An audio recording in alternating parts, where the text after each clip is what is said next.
don't funk with racism. We don't funk with people who don't support the LGBTQ plus community.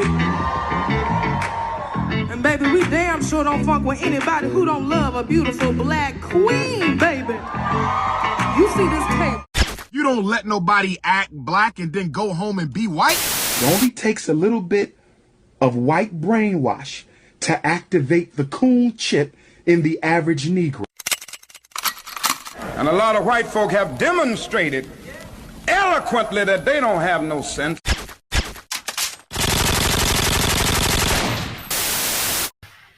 All right, so let's go ahead and transition into the questions. The first question is, why are boundaries important? I think boundaries important because if we don't set boundaries, these white folks gonna treat us like we ain't shit. And that's a problem for me. Because you ain't gonna treat me like I ain't shit. So I feel like we don't set those boundaries. Like they treat us essentially like we not humans. Well, let's go deeper into that. When you say that white people treat us like we ain't shit, give me an example of that, or several examples if you can. Boom, I can give you one that happen every day. You ever been walking on Mississippi State University campus, PWI campus, and you've been on the sidewalk, and you walking, and you see a girl. It's happen to be a white group, and they got the whole sidewalk taken up. But you see you, and she see you, and she see me too. You see what I'm saying? And you walking, and she didn't move, but you had to move. No, because you see what I'm saying? Let me tell you something. I'm a linebacker. Go through her. You gonna go through her. That's me. That's me. I'm gonna go through you, but I shouldn't have to go through you or around you. But it make it more fun. It do make it a little fun. Just bop, bam, give me a little right back in there. Cause I snatch. Let me be quiet. You know we ain't gotta go there. What's another example of how white people treat us like shit, like in day-to-day, everyday life? I feel like that touching my hair shit, that's real weird to me. You know what? I feel like that's real motherfucking weird. You ever had a white person just come up and, oh, what? I got real nigga hair, so I don't think a white person has ever been like excited to touch my hair, but I know exactly. You know what I'm talking about? Exactly that. Yes. Yeah. So yeah, let's go ahead. And so today, Wavo and I have constructed a list of boundaries to implement while socializing and interacting with white people or navigating into white spaces. So the first one that I wanted to give you guys, the first social boundary, is to stop willingly giving non-black physicians and doctors access to your black body. Would you like to expand on this boundary? Yeah, I can go into this. For me, instantly. So my biological makeup obviously is that of a female. Mm-hmm. So of course I got an OB. I was forced necessarily growing up to have a white one because there was no access to a black one. What city are you coming from? Biloxi, Mississippi. Oh, wow. One of the most populated cities in the state of Mississippi. It's scary. Yeah, so we couldn't find a black physician, and specifically a black female. So at the end of the day, I had no choice but to go to what I had. And my experience with her was nothing short of hell.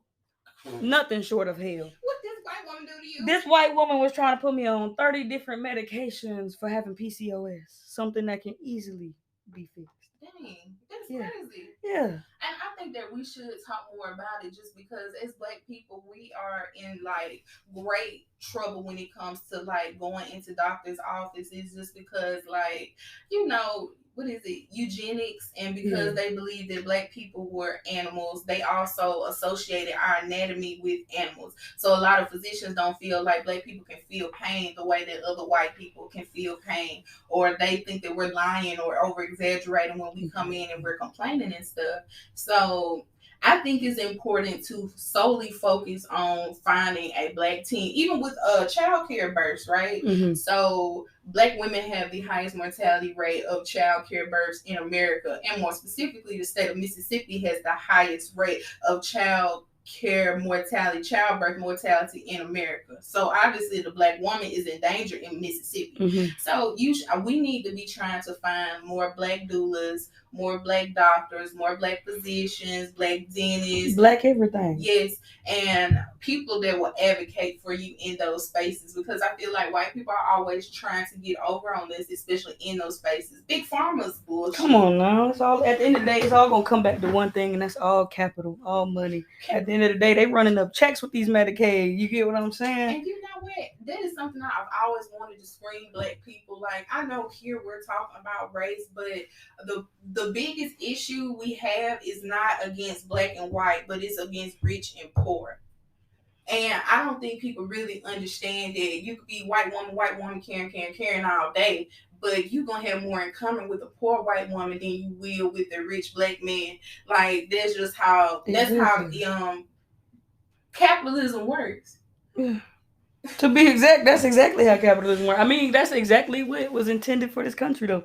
If you think about the systems that still exist, the systems that started, quote unquote, America in the 1700s and 1776 and all this stuff, it all goes back to capital and these systems, even modern day prison system, which is also quoted as the modern day slave system.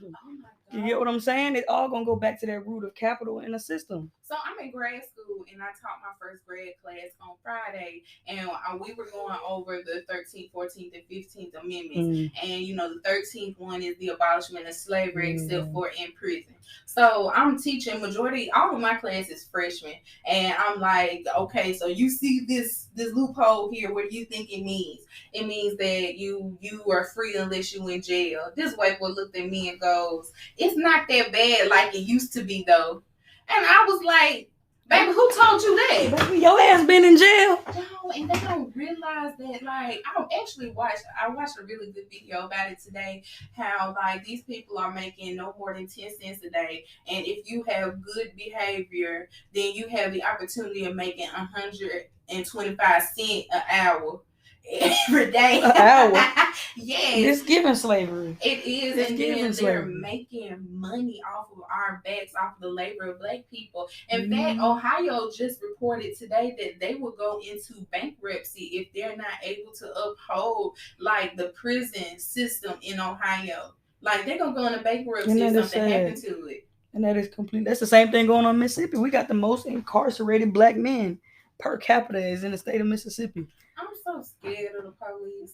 I'm not scared of the police. We can't be out here being scared of the police. I mean, I'm not a pussy, but the police scare me. No, fuck the police. I be sweating a little bit up under my feet. See, and that's the problem. That's the problem. They the problem. I'm not the problem. We can't be scared of that. Just like, hold up, but that go back to just how the white people on the sidewalk, right? You willing to move through them. When you see the police, you're not willing to move through them. No, I'm See, not. that's the problem. I gotta we shouldn't be scared of these people. I gotta stop resisting. No, you gotta start resisting. You gotta keep resisting. Arrest, and I gotta be still, and I gotta put be my still. hands Peace, be still. Yes, peace, and I gotta tell the officer the truth. Yeah. Yes, sir. This Me, is I'm alive. Cocaine in the back, and I'm alive. Yeah, I'm alive, sir. That is powdered sugar. Sir, that is powdered sugar from the Kroger. I don't know what you're talking about. The donut shop, you see what I'm saying? I just got off work. Shipley's on the corner that where I work at. What I'm gonna say. All right, let's go to the next boundary. The next boundary states not allowing non-black people to touch your hair. Oh, right back to this conversation. Yeah, but we can expound on it just because our black hair is ether. It's spiritual matter. And our black hair is magical. Like, what other hair when you get it wet, it defies gravity. It shrinks up. It grows upwardly and outwardly. Okay. Like that is it's giving tree of life. That's what it's giving it is. Tree of life. So and it also protects your crown chakra too. Yeah, and you gotta keep that protected so you can't have any and everybody touching on your hair. And I understand the white fascination with black hair. I understand that their hair lay limpless on their scalp. It's dry, it's itchy. I understand. Lice out here. Real bad. Let me tell you, I understand, but don't touch my shit. No, and we gotta stop. Number one, we gotta stop we need to stop buying our black girls white baby dolls just because they end up looking at those white baby dolls and thinking that those are visions of beauty and power. And then I remember growing up when I was in kindergarten, we used to play in white girls' hair. We used to think, damn, I wish my hair was long and pretty like this. And we never learned to truly appreciate our hair. And now we went through this cultural revolution where we learned to accept our hair and value our hair and treat it and to show it the way that it naturally is. We done passed the fucking Crown Act exactly to legally protect our hair. So even when you got your 29, 30-inch bust down middle part, okay, don't let Karen and Susan and Becky run their Tiffany. fingers. Don't let them touch your shit. Exactly. That go for you, girl. Stop letting them white women run their fingers through your waves. Get that motherfucking dirty fingernail through your head. It just don't make sense to me. Do it. I mean, I feel like it's become so naturalized to them, though. It's like they obsessed with our culture, and I feel like our hair is a part of our culture. It is. And they constantly trying to copy our culture. You know how many black faces I done seen people putting afros on and white people trying to put wigs on, and what the hell is you doing? You know, let me tell you the historical context behind black hair. So, during the slave period, white men were sexually attracted to black women because of their hair, and it had gotten so bad it got to the point where the white women of the communities found out about it, and they wanted to publicly hang and lynch these black women because of their hair. So they passed a law, they passed an ordinance where these black women were forced to cover up their hair. So that's where the tradition of wearing church hats, wearing scarves in churches and stuff, that's where it comes from, because they tried to legally punish us for having beautiful hair. Now that's fucked up.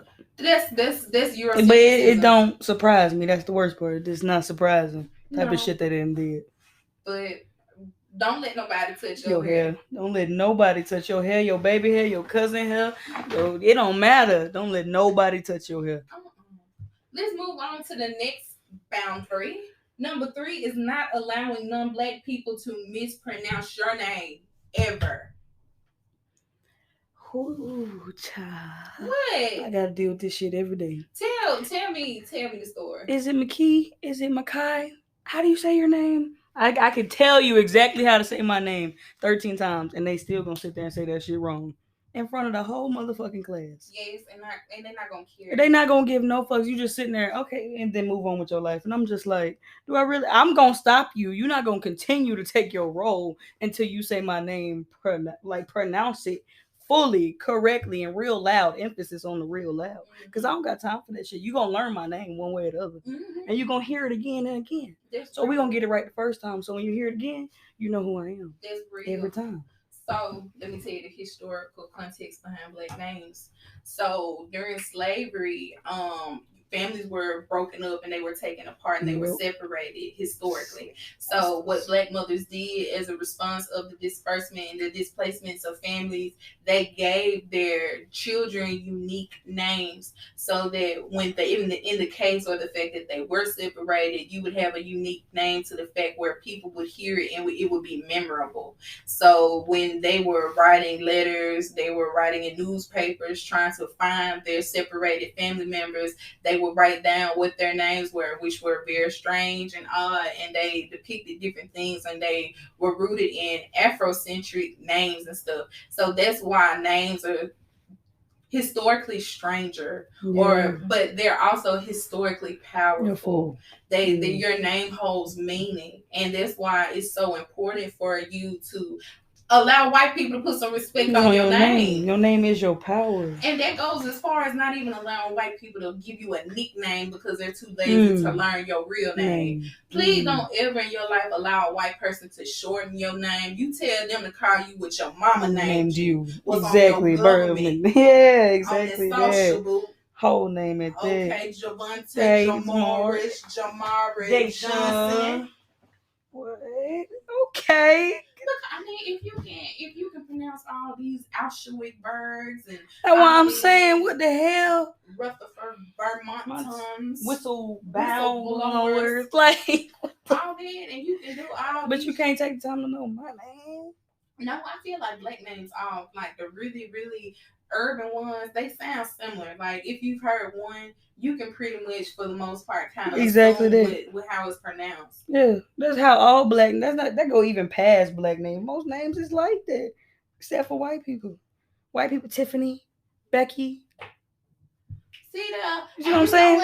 You see what I'm saying? You know what? And then what's crazy is that they won't learn Asian names. So Asian people, they adopt Christian names. They adopt white people names. Christianity. Make it easier for white people to call them by a name that they can pronounce. And I'm not doing that. And that's the same thing in the indigenous community. They won't learn our name. You don't want to learn our name. They don't care to learn your name. They don't care to learn your last name. They don't care to learn nothing about you. They just know that you indigenous or Native Americans or Indians, as like white people like to call us. We Indians and shit. Not the red dot Indians. Oh yeah, yeah. And I be like, they be cutting up. What the hell? It just don't stop. It's like white people find a new way to get on your motherfucking nerves. They creative. I'll give them that. She is innovative, actually. Not innovative. Not innovative. They wake up in the morning. They go get it, huh? Go get them. Hey, boy. Who nerve we gonna get it? Yeah, them Proud Boys right there. Them white knights.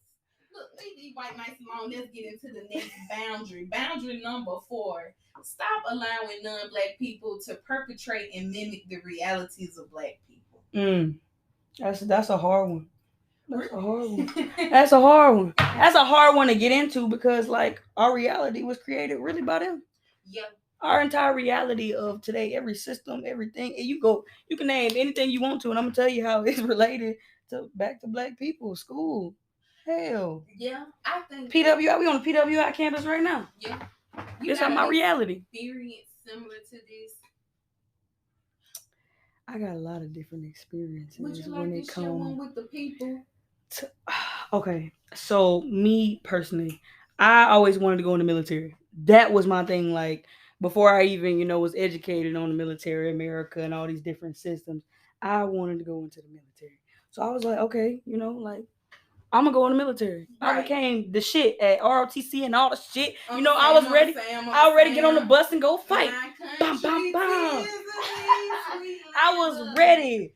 And this white man dead ass told me, he was like, you're not good enough. I was like, what?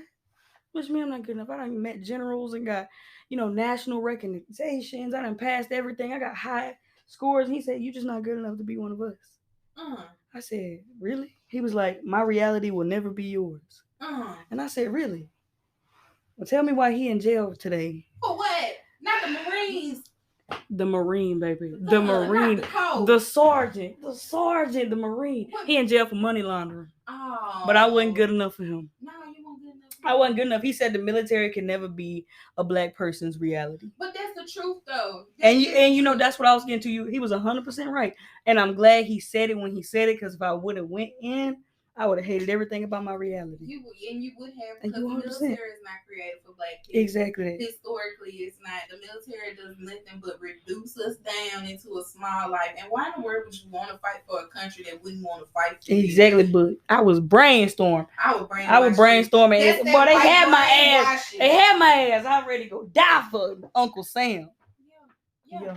And I look at my ass. Yeah. It's fuck Uncle Sam. Okay. It's fuck Uncle Sam. I don't know. Let me not be too loud. They go stupid they uncle, baby. They go stupid over their uncle. I just give him his little money at the beginning of the year. We get. You know how they go. Mm-hmm. We gotta be. He really my pimp. See? We gotta be real quiet on that one. Little federal. Yeah, we hold it down. Let's go to the next one. Stop allowing non-black people to reduce you into a stereotype. Now, for black women especially, we usually go by 3 common stereotypes, and it's something that I will get more into in our next episode. But the first stereotype is the Jezebel, and that is the depiction of the angry black woman. The next one is going to be the mammy. That's the older black woman. That's the one that's supposed to be caretaker. They do all the cooking and the cleaning, and they're responsible for the children. The last one is the sapphire. So the sapphire is the sexualization of black women. And usually when black people look at us as women, they typically reduce us into a combination, if not just one of those stereotypes. And that doesn't do justice for the many stereotypes that black women have. I've heard about a new one that's more modern. It's called the black female therapist, and I think that is so interesting. Have you been seeing like a lot of black female therapists on like TV? That's all I've been seeing. Yeah. All I've been seeing is mental health from black women, which of course we need, but now it's starting to feel like it's propaganda. It is propaganda, and I saw it put a very interesting way. They said that it's a positive representation of it, but it's the role in which they play, where it's kind of like a mammy role, the servitude role, where you're giving white people advice, and you're just a side character, and they can choose whether or not they can accept your advice or going on, because black women are typically used and known for the advice that they give, and culturally and historically our advice has been ignored. So I think it is in some ways very problematic, where they get to show like the sassy characteristics, because that is another negative term that's like associated to black women, the sassiness of it all. So that is what they kind of depict with this stereotype. I don't got no comments on that. It's okay. I've never been, I can't say I've never been placed in a category where I was stereotyped, but it's like I don't allow myself to be one. You know what? You might be so far out of the box, people can't place you into a box. You really can't. That's a blessing, because I feel like I get stereotyped quite often. Yeah, I got so much shit going on with me. You can't pinpoint a certain category to place my ass in. I'm black. I'm Native American. I'm like Puerto Rican. You know what I mean? I'm transgender. We can do this all day. You get what I'm saying? There's no real category you can stereotype my ass, because I'm so much different. Do you feel like it works against you or works for you? I think it works a little bit of both. For me, in the instance of, like I said, you can't place me in no category, so I don't feel like I'm ever really competing with nobody but myself. That's real. And against me, because I feel like I'm only in competition with myself. I've been saying that. There's confirmation. I've been saying both of them all week, that I'm only in competition with myself. That's both good and bad. I don't want to get into it. I don't. Let me talk about like when I have been like reduced into a stereotype. So as of recently, again, I just got into grad school, and there's only 4 black people within our entire department, and I'm the only one within my class, and the only black female, point blank, period. So when I first entered into the environment, I feel like I was stereotyped, but just because I don't look like the typical historian in training. I understand that. So I feel like they expected me to come with nonsense just off the gate. Yeah. Or when they hear me talk and they hear how country I am, they expect me to come with nonsense. And then once I tell them about what I've accomplished and what I have done, and then they see me teach and they see me analyze books and stuff, they have nothing to say, because their jaw is completely dropped on the floor. As it should be. Yeah. Because you just got to sit back and let them see. Well, I don't really care what they do, to be honest with you. I was gonna do me, because you're doing you. You doing you. But it's so important for us, like, to remember to call people out when they reduce us into such a small role. Like, we are not like the side character. We're not the side role. Our lives are just as important and as functional as anyone else's lives. Main character of your story. Real main character energy. At all times. All day and tomorrow. Exactly that. Okay. Let's go to boundary number 6, which is never allow yourself to become the token black friend. Let me say this. If you in a situation and you the only black person in that situation, you need to be leaving that situation. ASAP. I don't even let myself be in a room full of white people alone. You sure said something. Need to be a camera or something. I don't do that. I don't know, me personally, like I said, I don't allow. I got white associates. I got respect for you.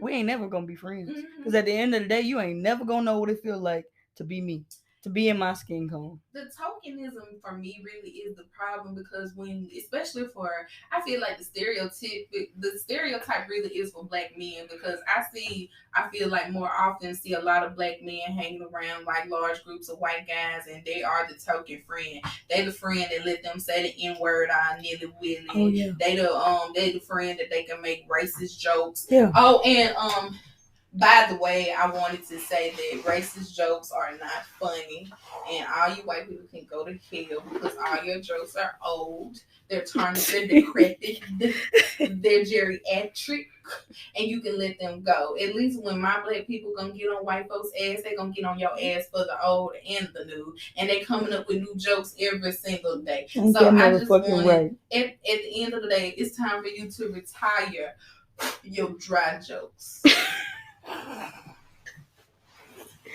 Back to the topic. Yeah, back to the topic. I don't know exactly how you said it. Like, I'm in politics, so I'm surrounded by all these black, white guys that think they black. If that makes sense, it's these black men who take on these white personifications. They love their access to white. Trying to be that token in the room.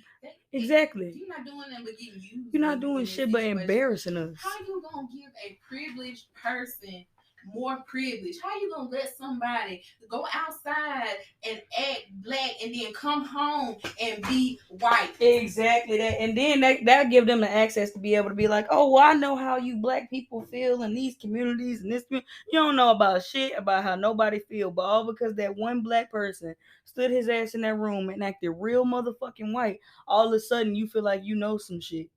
And that's a problem for me because you don't know nothing. But black people being that tokenism, being that all skin folk ain't kinfolk, don't do shit but make it worse for us out here in this community. Us out here trying to advocate, us out here trying to do the right shit within politics and policy and law and all this shit. Me trying to be better at politics and me be the real black person in the room and say, no, this shit a fucking problem. While the black man over there going like, oh yeah, no, we cool. Y'all cool, y'all get it. You know I'm black. I'm cool with it. You cool with it. We all cool with it. That ain't how the shit's supposed to be. I don't understand where it came from. Like, well, I do understand where it came from because the white man did put us together and make Eurocentrism the standard. So it made black men want to get close. And it's not just black men because, let me tell you something. Them black women be going out sorry trying to get into these white sororities and stuff. Let me tell you. I lived in Bryce my freshman year, and there was this girl, bless her soul, dark as night. Now, she was made up like a stallion. Not the 7th floors. Yes, I lived on the 3rd of the 7th floor of the house. But this girl, she was like, I'm going to go to a sorority. I'm going to go to a frat party. We said, don't take your ass down. Not the Divine Nine? No, baby. Oh, no, baby. Them coons down there. The Ku Klux Klan. KKK. The White Knights. The Proud Boys. Yes. Yeah. The Hardy Boys. Yeah. Them. Yeah. Did she come back? Oh, she came back with her feelings hurt. Oh. Because when she got to the door, they told her they done accepted. They got in that ass. For the night. Yeah. Yeah, they done right. hit their nigga capacity. Yeah, we closed. But we told you, stop being a token friend. Mm-hmm. You need to get around some black people that know some sense. It's so many different varieties of black people out here. You can't just like normalize us and small, like reduce us down to one stereotype and say we all hate you. That's impossible. At the very least, your mama love you. Yeah, exactly that. At the very least, you're gonna find one friend on this campus. Your grandma somewhere praying for you. Somewhere, somebody out there praying for you. It don't even matter if it's your mama, daddy, grandma, uncle, brother, because cousin. the white people is praying on you. Exactly that. So look, everything working. Everything working. Yes, everything working in God's divine time. Exactly that. All right. What is it now? Boundary number 7. Stop inviting any and every white person to the cookout. I don't know why the hell we keep doing this, cause shit. I hate when I look over and you got Jimmy over there with a plate trying to figure out what the hell he supposed to be eating at this cookout. My thing is this. Why would I reward somebody for doing what they supposed to do? If a white person is treating me with respect and isn't being racist, I'm not finna give him a cookie because he treated me like a human being. Exactly. That's what he was supposed to do. And he don't get no access into my privilege. Y'all need to start gatekeeping the community. Everybody feels like they got access to the cookout, so everybody want to pull up and have a little piece, but they never want to give back to the community. They don't even want to put in on the cookout, but you want to pull up and sit down and take a seat. How you gonna invite them to the cookout, but you didn't get no invitation to the potluck? Exactly. You know, that's how that go. You don't pull up to the black cookout without putting in on the black cookout. That's how we do. Who bringing the drinks? Who bringing the bread? You bringing the meat? I got the mac. You got the macaroni? Okay, that's how it go. And then black people just be inviting everybody. Like you said, I feel like it's going back into that tokenism of trying to be like, oh, yo, you know, we cool because you was respecting me. You can come to the cookout now. What do you want? A white ally? Yes. A white friend? Yep. Is that what you want? Is that gonna make you feel like they're gonna treat you right, and when they get around their group of friends, treat you just the same? I'm not gonna congratulate somebody for doing. No, you supposed to use your privilege for me. That's your job. That's your job. That's your job now. Now I will think. I don't know. Would you like I would invite a white person if they put their life on the line. Like that white woman that rode with the Freedom Riders in the 1970s that got put in Jackson jail and got beat. I'm gonna say she can come sit outside. Yeah, like I'll bring her a plate, but she can't stay at the cookout. You know, I'm gonna keep saying that because that's her job. That was her job. Her people, her community, her ancestors was the reason we in the fucking situation we in. So at the end of the day, it's your motherfucking job to step up. When an officer trying to shoot me, you need to step in front of him. Because he's not going to shoot your ass before he shoot me. And they did that. I remember during the You can come to the cookout. Yeah. I remember during the George Floyd protest, it was getting so bad in Minnesota that the white mothers came out and they created a wall of moms. And look what it did. Yeah, and it protected all of them. Then the next day, the white vets came out and they made a wall of veterans. That was all hugging and singing Kumbaya. And exactly. Yes. And that's my point, because that day we lost one less black child, one less black man, and one less black woman. Yeah. Had that not been that wall, how many black women, child, you know, whatever it may be, would we have lost? Because you know, shit got left a couple days later. Shit went up in flames. They took a knee with him, turned around and started beating the hell out of him. So at the end of the day, I'm gonna keep saying it. It's your job to stand. Standard number 8. Stop going back and forth with non-black people on the internet. Let me remind you guys that y'all are not on payroll to be educating and to be teaching these people your history. It is not your job to educate the masses. If a person of non-color wants to learn more about your history, they will take the initiative upon themselves to do their own research, okay? Most of the people that you are going back and forth with online do not have it in their minds to try to learn something new. Their goal is to exacerbate you of your energy and to ruin your day. They don't have the good intentions that you have. If you started off that argument having good intentions, leave them motherfuckers alone. Exactly. Don't waste your time, energy, or breath on somebody that don't give two fucks about anything you got to say, especially a white man or a white woman. And that goes back to y'all white people. Do not expect black people to give you sources. Do not expect black people to recommend books for you. If you want to learn, you hop that ass on Google.net USA and you research and you figure out where you need to start. It's a Google, it's a YouTube, search. All the everything YouTube in the world. The world is just different now. Facebook, all the TikTok, shit. All shit. And y'all want to ask me out of all the black people in the world, where do I need to start? I want to be an ally. And that's another thing. White people, you cannot be allies until you are invited to be an ally. You cannot name yourself as an ally. Trying to be over it's our allyship. You start to look real racist. What can I hold my fist up? Mm-hmm. Can I come with you? Mm-hmm. Can I do this, baby? You can do it. Yeah. You okay? No. Do you feel racist? Do you need Do you feel racist? Do you need a hug? Shit, I ain't hugging no white person. I am not hugging no goddamn white person. You gonna do a fist bump with them? Nah, not even that. You do a little smile. You ain't heard of the plague, monkeypox? No. COVID? No. You know white people transport that shit real fast. You trying to tell me when COVID broke out, it wasn't the white people that was spreading that shit. They were still partying. No mask, going crazy. I ain't touching no white person.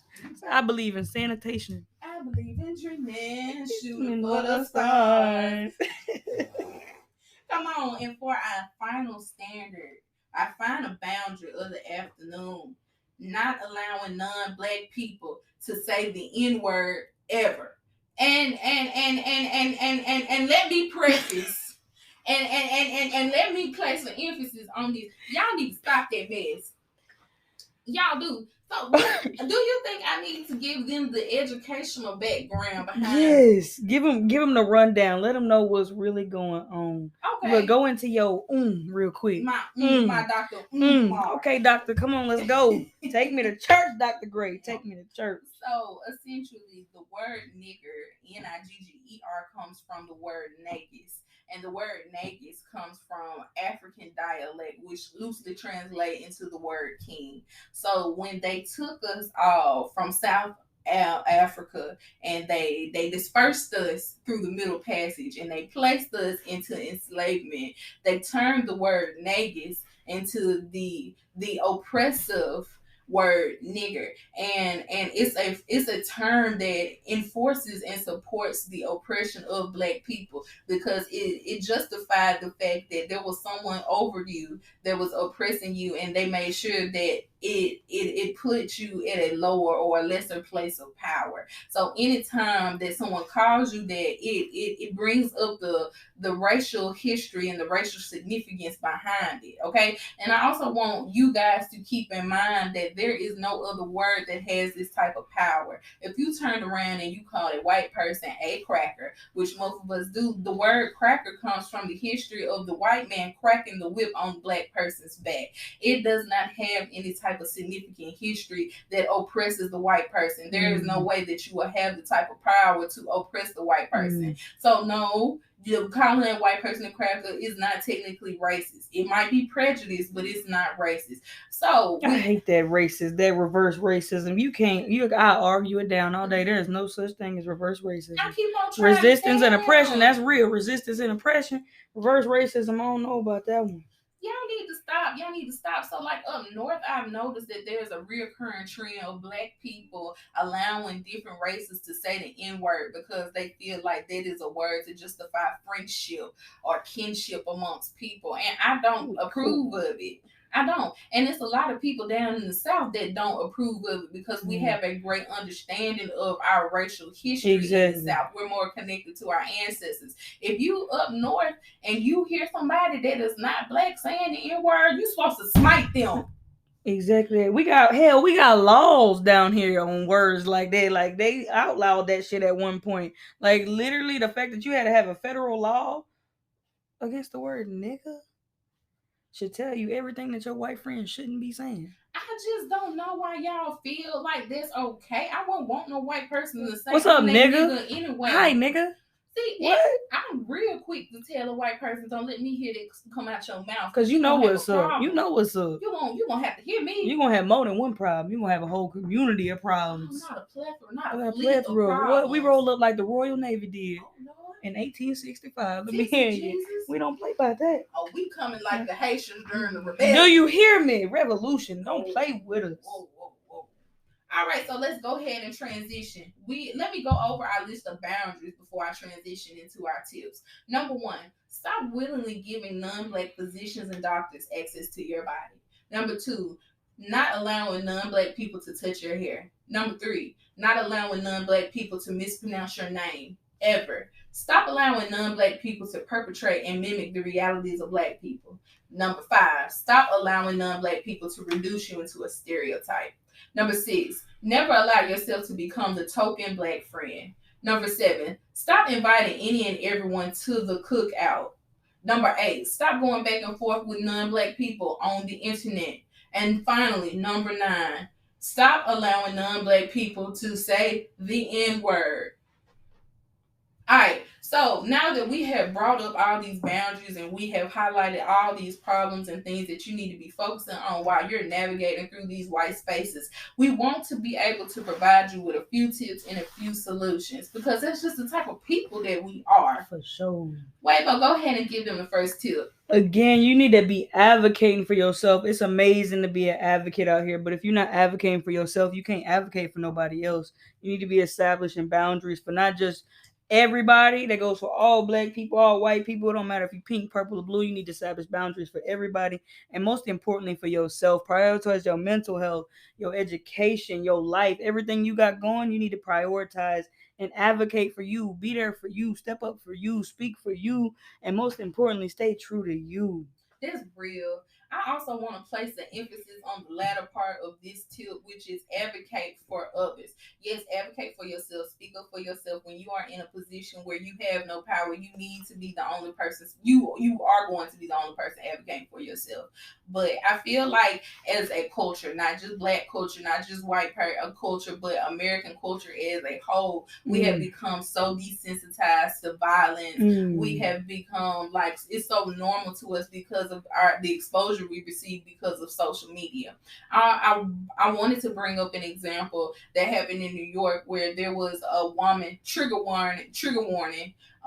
There was a woman on a New York train that was sexually assaulted on the plane during, like, at night. in front of a group of people. The train was not empty, and yet this lady fully was raped on this bus, and no one advocated for her. In fact, the only thing that these people did was pull out their phones and they started to record. Imagine what would have happened if someone had taken the time to advocate or speak up for that woman in that instance.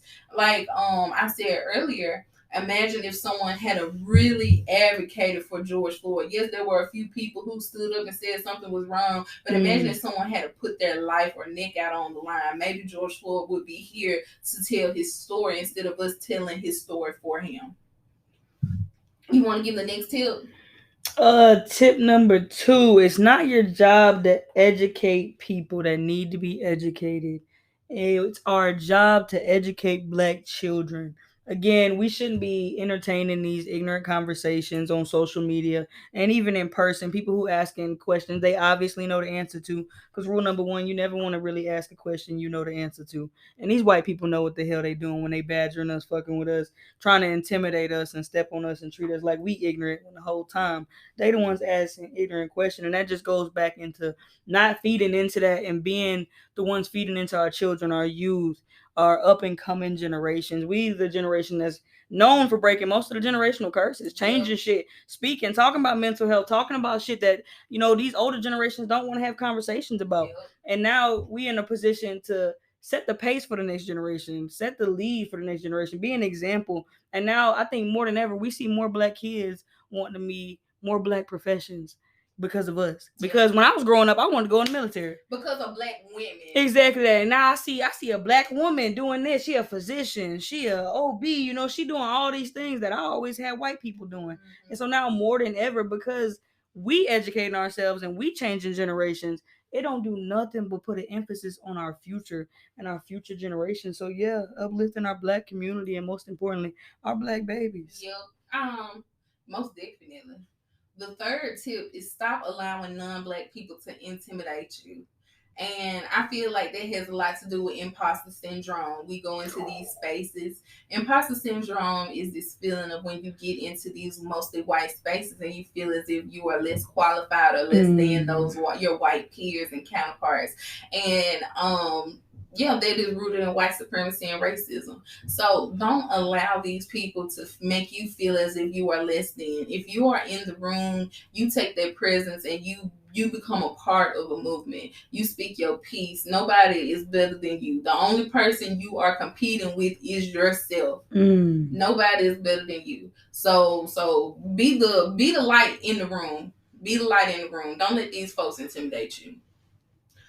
Tip number 4. Normalize getting a second opinion when white people tell you things. I done seen, especially down here in the South, so many Black people be misdiagnosed, wrongly diagnosed, or die because of a white physician that did not listen to them or further investigate. So when you or your parents or somebody that is close to you, you feel like something is off, you need to normalize going to somebody else, somebody you feel comfortable with, and getting a second opinion. Exactly that, because your body always gonna tell you right from wrong more than any doctor can tell you. Yes. Your body know what's up. So at the end of the day, it's so important to seek out proper and safe healthcare, whatever it may be. If you want to sit down and have a talk and just feel safe, or like our Black woman with the most, I think the biggest and most obvious issue in America right now is abortion and access for Black women to proper physicians and proper health care that's going to help them.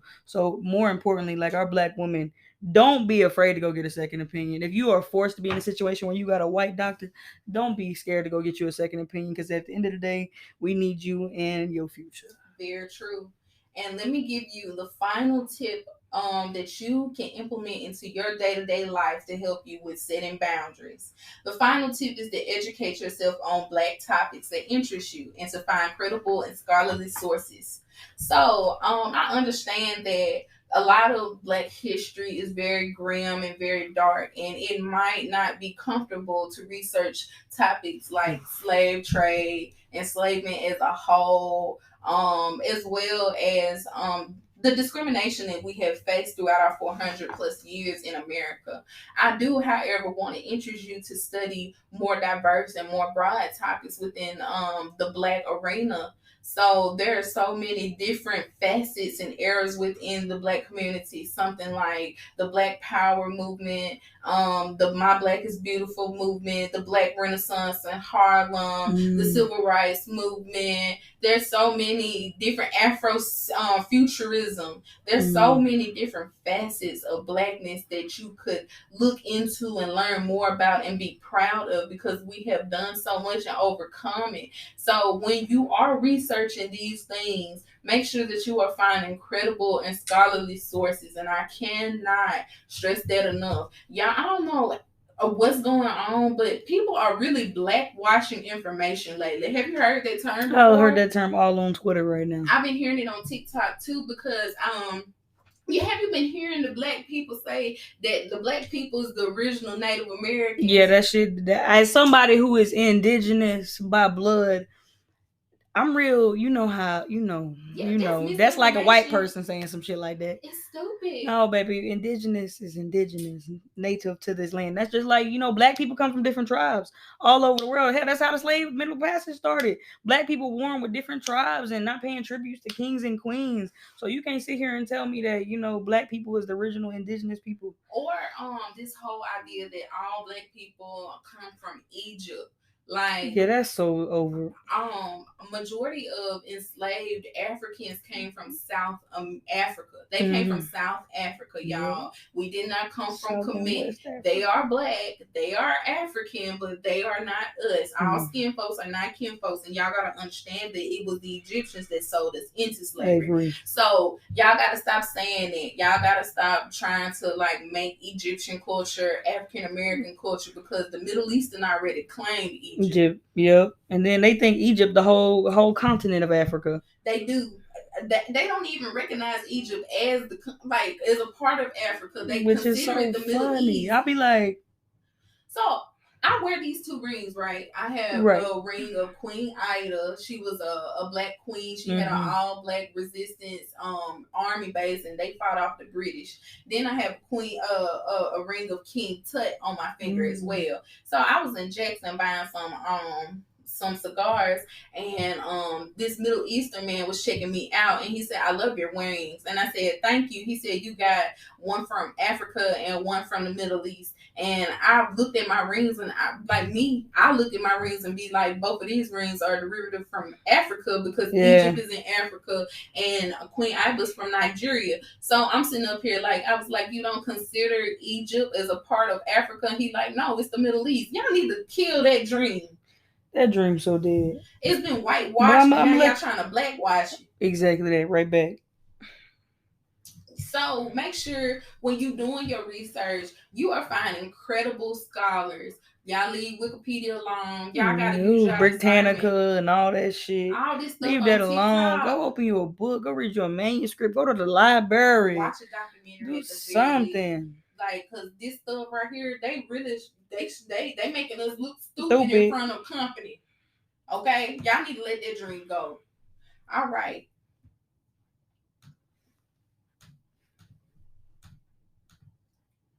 Shout out to the slaves. Yeah, shout out to the slaves. You feel me? Shout out to Harriet Tubman. That shout was out to she's a real nigga. Shout out to the real niggas. And shout out again to all those people who hate my guts. Y'all are doing a justice and an effort to the world. Keep breaking these men down one at a time. You are obsessed and sick. All right, y'all, and I'm back with my favorite segment here in the Afrocentric podcast. We call it the Big Black Shoot. Yes, here at the Afrocentric podcast, we wanted to let y'all know how much we love Black entrepreneurs and Black companies. So the Big Black Shout Out is an opportunity to help circulate the Black dollar into our communities, as well as for audience members to explore Black-owned gems. We putting people on and we shouting people out. Okay, so if there's a business or a company that you want me to shout out on a future podcast, make sure you're emailing me at afrocentricpodcast@gmail.com. So, Wavo, who do you want to shout out? Man, I'm coming in hot with my main guy. He done had me down since I got in Starkville 3 years ago. He keep me clean with the shoes. You know, black people gotta have multiple side hustles. So he keep me clean with the shoes, but most importantly, the clothes. My boy John at Hood Shark Clothing. You can find him at O_GBoy9 on Twitter. And you can also find the link in his bio to Hood Shark Clothing. He the hottest right now out in the city of Starkville. Well, shout out to Hood Shark Clothing. Keep it real. Shout out to Big John, the disciple, baby. Yes. Yes, honey. You better make them clothes, baby. Yes. We clothing the multitude. Everybody, the whole hood. Shout out to you. The Who's whole the next hood. person you want to The shout out? second one, I gotta give it to my dog. She goes, I'm not even gonna give her name out because she asked for her name not to be released. But for all those women out there that's looking for some self-defense classes, some weapons, anything like that, trying to get into safety out here in this evil world, my sister's keeper.com. Check her out, MSK Defense on Facebook. She is real hard when it comes to anything about being a black woman and being into defense. What's on Facebook again? MSK Defense. All right, now, y'all know that they kidnapping motherfuckers out here. See, I'm 250, so I really ain't got to worry about getting dragged off like that. But for y'all that don't eat, I want to recommend that y'all get some self-defense classes. Get y'all a little mace, a little pepper spray. Keep that thing on I keep you. the Thule on me. You know, they make me 300 pounds, baby. Okay. Locked and loaded out here. Baby. You know how it goes. If you ain't got a little Thule, a little piece of mass destruction, I suggest that y'all hit that girl up and y'all get y'all some defensive training. So shout out to black women. Who's the next person you want to shout out? And I'm still with my black woman because this country got us fucked up with these abortion laws. So I gotta give it to my girl Aisha over at the healingtreeoflife.com. She supports C-section recovery, just hard recovery that's really intensive on black women's body, different vitamins, different minerals, different just whole bunch of different types of shit that's just gonna help you when you're recovering. And it's called Womb 2 is the pill that she gives out for C-section, and it's just really good. I've heard really good reviews about it. This is such a good resource. Yeah. Shout out to the helping tree. Lord, I want to call it the living tree so bad, and the giving tree. It's a tree. It's a tree. Shit. Yes, the ether is speaking to us, y'all. C-sections are so important. My mama had a C-section with my baby sister. So y'all make sure that y'all come out and get that good education, because like we have already talked about on this episode, black women are dying from childbirth. So y'all go out, y'all get educated. Get your vitamins and your minerals and such. Yes. So stay healthy. Shout out to her, man. For sure. Shout out to the helping tree of life. Amen. You so funny. You hot mess up here.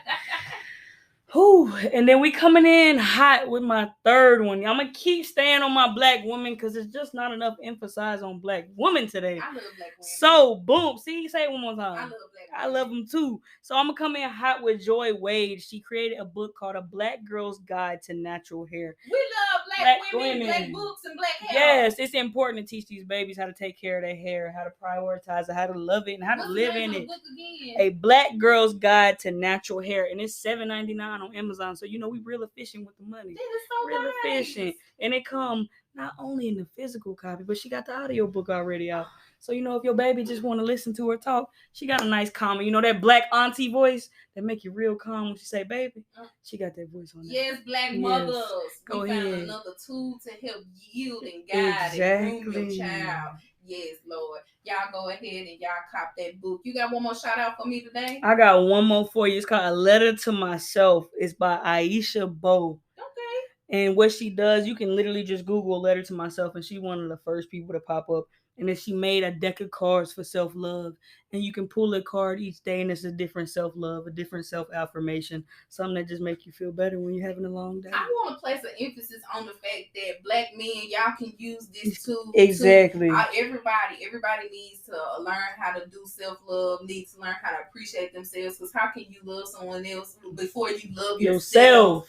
Okay? And I love that. I think that is so cute. I think that people don't have a good understanding of how to love yourself without spending a lot of money money and taking yourself out to eat and getting your toes done. So I feel like more people need to be learning about self-love and resources to be able to implicate self-love in your day-to-day life. And that's so important to take care of yourself first and foremost. Yes. Every day. Yes. You gotta love yourself. Love me some love. Love and happiness. And affection. Oh, baby. All right, man. I just want to give another shout out to the Black entrepreneurs, the Black solopreneurs, and y'all just out here getting this money. Remember, again, we want to do some more big Black shout outs. So if you got more companies, more people that you want to put on, and you want to get more exposure for your business, make sure that you emailing me at the afrocentricpodcast@gmail.com. Please forgive me for any sins in which I committed, those I know of and those I don't know of, Lord. Lord, please forgive me for beating this bitch ass today, Lord. Lord, please forgive me for thinking about beating her ass again, Lord. Please rebuke all these demons that's in this house, Lord. I pray unto you, Lord. Is that really necessary? All right, brothers and sisters, it is time for another altar call. The altar call is the final segment of any podcast, and you know, I'm just here to let people know that I'm yet praying for you, and Jesus is here intervening on your behalf. And this is an opportunity for y'all to send me prayer requests, and that means groups of people, politicians, relationships, etc. So the first group of people we will be praying for this afternoon are the niggas that's hollering at female from the passenger side window. Yes. Hey, little mama. Yes.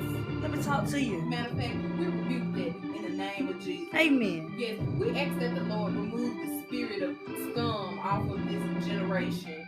We are coming together in the spirit of TLC because we don't want no scrubs. We don't. And if you can't at least slow the car down and hop out and say something to me, we don't even want your attention. So we will be praying for you niggas tonight.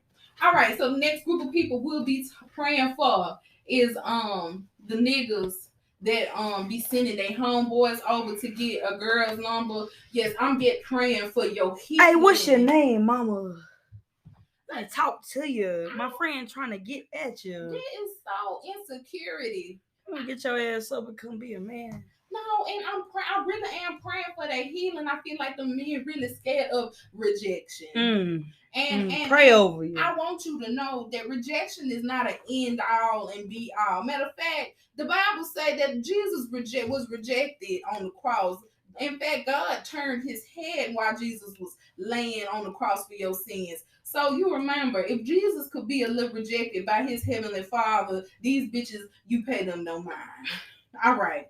So the next group of people, apparently we praying for black men today because I'm also praying for the niggas that only reach out to their baby mamas during income tax season to see if they can put their children on the income tax. Yes, we are praying that you guys receive jobs before the year ends. Yes, we are praying for increase. Yes. We ask that the Lord open up a window from heaven and pour y'all out a blessing so big that you ain't got no room to receive it. Yes, we are praying for increase on y'all lives. Y'all leave y'all baby mamas alone. Y'all don't have $40 for a pair of shoes. Y'all need to do better, but we want better for you guys here at the Afrocentric Podcast. Lastly, we are praying for the young men that think that it is gay to wash in between they ass crack. Okay? And stop using one rag. You need at least minimum 2. One for your ass and one for your face. See, while we on the topic of rags, I'm also praying for the white people that don't believe in the tiny washcloth people. I'm very concerned for this demographic of people because their odors is being malodorous. We would like to remind you guys that the church pantry is stocked up with soap, toothpaste, and shampoo. And remember that this is unnatural heat, so we ask that you wear unnatural deodorant. Okay? Y'all are out here wilding in the Lord's streets, and y'all need to get it together. So this is my prayer list please let me know who I need to be interceding, fasting, and praying on behalf, okay? Y'all have a wonderful day in Jesus' name. Yes, so I would like to thank Wavo so much for coming and talking with us today. Wavo, is there anything that you would like to say to the Black community before you go? Yes, first and foremost, thank you for having me. And secondly, I want to tell you, no matter what happens, whether you fail 17 times or one, whether you fall on your face or whether you keep doing good in life, I want you to understand that rejection happens. And like Maya Angelou said, when rejection happens, say thank you. Something better has to be on its way. Stand in your gratitude. So just know there's always better days coming. There's always somebody looking out for you, praying over you, watching out for you. And there's always people like me and Morgan here that's got your back, and we waiting on you to reach out to us and be there for you, whether it be a simple conversation that's 5 minutes or whether it be a whole 3-hour conversation. We here for you. Your community love you, and most importantly, we stand on our Black community and we stand with you. Oh, that's so sweet. Nigga, he love you. He love you. Look, thank you so much for your words of wisdom. We hope to see you again here sometime soon. We're gonna go ahead and wrap this on up. Yes, so please remember that Black Lives Matter. Remember to listen and to protect Black women, and the only thing that you must do in this lifetime is to be Black and die.